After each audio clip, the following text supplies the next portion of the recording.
হ্যাঁ, যখন খেলতে এখন তো বছরে ২-৩ দিন খেলতে নামা হয় এবং জিততে না পারলে ভালো লাগে না। ইনিংসের শুরুটা ভালো ছিল কিন্তু শেষ করতে পারিনি এবং দলও জিততে পারেনি। সো খুব একটা ভালো লাগছে না, বাট আমরা সেলিব্রেট করেছি স্বাধীনতা দিবস ক্রিকেট খেলার মাধ্যমে, সেটা ভালো লাগছে। বাট ম্যাচটা তো এনজয় করেছেন অবশ্যই আমরা বছরে এখন ব্যক্তিগতভাবে আমার বছরে এই 2টা ম্যাচই খেলা হয়, স্বাধীনতা দিবস এবং বিজয় দিবসে, খুব ভালো লাগে। ভাই, আপনি এক সময় খেলেছেন বাংলাদেশের টি-20 প্রথম ক্যাপ্টেনও আপনি। এখন যে জেনারেশনটা, আপনি একটা দায়িত্বে আছেন, বোর্ডেই আছেন, ক্রিকেটের সাথেই আছেন।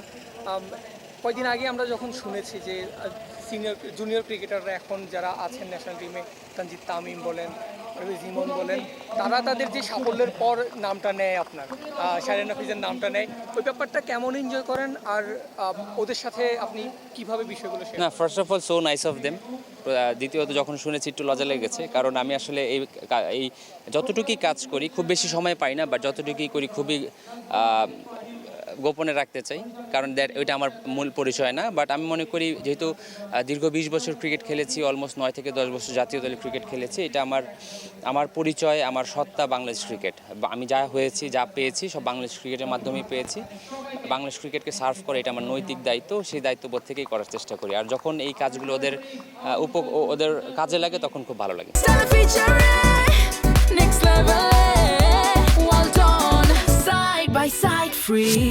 নাফিস ভাই, আমাদের দেশে ক্রিকেটাররা, আমরা যখন বাইরের দেশে বিভিন্ন ক্রিকেট দলগুলোকে দেখি, যেমন আপনি টেন্ডুলকার বা যারা আছেন, তারা দেখলাম যে কি ক্রিকেট খেলার পরে অনেক স্টার থাকে, মানে তাদের কিনে একটা হাইপ ক্রিয়েট হয়, মানে থাকে। বাংলাদেশের ক্রিকেটের কিন্তু ওনারা কিন্তু এজ লেভেলের ছেলেদেরকে নিয়ে কাজ করে। আপনি মানে সফল হয়েছেন, তামিম আপনাকে নিয়ে কথা বলেছে, সে ভালো ব্যাটিং করেছে এই অর্থে না, এছাড়াও তো আপনি আরও কাজ করেন, মানে যারা আসলে এখন না, এটা আসলে আমাদের ফর্মার যারা ক্রিকেটার আছে অনেকেই কাজ করেন। সবসময় হয়তো তারা একদম লাইমলাইটে আসছেন না, বাট ওনারা অনেকেই কাজ করছেন এবং বাংলাদেশ ক্রিকেট বোর্ডে এখন লাস্ট 4-5 বছরে অনেক ফর্মার ক্রিকেটার যুক্ত হয়েছেন এবং তারা ভালো কাজ করছেন। অনেকেই অনেক জায়গায় কাজ করছেন এবং সবার সম্মিলিত চেষ্টাতেই কিন্তু বাংলাদেশ ক্রিকেটের সামনের দিকে এগিয়ে যাচ্ছে। এরকম যে আসলে সামনে কি আরো কামব্যাক মানে করবে কিনা, যে আরো অনেক উদীয়মান ক্রিকেটার আপনার? না, দেখুন, এটা আমার মনে হয় যে এই যে ব্যাপারটা গোপন থাকলেই ভালো। প্লেয়াররা যদি ভালো খেলে বাংলাদেশ ক্রিকেট ভালো করবে, এটাই আসলে চাওয়া। কারণ আমি মনে করি আমার যা পরিচয়, যা পেয়েছি, যা চেয়েছি সব ক্রিকেটার হিসেবে পেয়েছি, বাংলাদেশ ক্রিকেট সবই দিয়েছে। এখন সার্ভ করার দায়িত্ব গোপনের চেষ্টা করব। আমাদের 6 জন পিএসএল এ গেছে, প্রত্যাশা কেমন থেকে? আশা করি তারা খুব ভালো করবে ইনশাল্লাহ। নাফিস ভাই, আরেকটা ব্যাপার হচ্ছে, আপনি যে বললেন হচ্ছে আপনি লজ্জা পেয়েছেন, বাট ভালো লেগেছে, যেটা প্রশংসাও পাচ্ছে খুব চারিদিকে, প্রশংসা পাওয়ার মতোই কাজ। আরও একটা ব্যাপার নিয়ে আলোচনা হচ্ছে, যেটা আমরা পাশের দেশে দেখি, পাশের দেশের এক্স ক্রিকেটাররা হচ্ছে নিজেরা দায়িত্ব নিয়ে, যেটা আপনি করেছেন, দায়িত্ব নিয়ে ক্রিকেটারদের সাথে কাজ করে, যেটার কারণে শুভমান গিল, অভিষেক শর্মাদের যে সাকসেসটার পেছনে যুবরাজ সিংয়ের কথা খুব বেশি বলা হয়।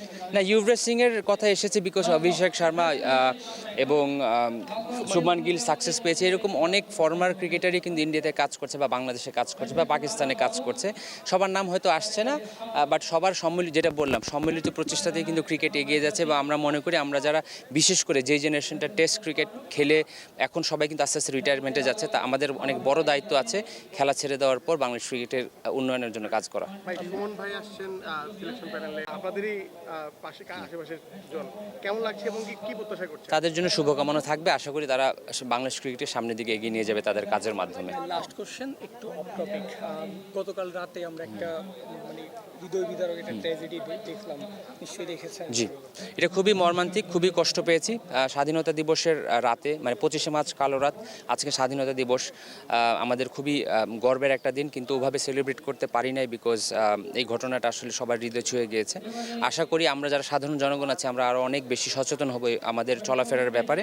আর কর্তৃপক্ষের কাছে রিকোয়েস্ট থাকবে এই যেসব কারণে এই সমস্যাগুলো হচ্ছে সেগুলো দ্রুত সমাধানের দিকে এগিয়ে যাওয়া।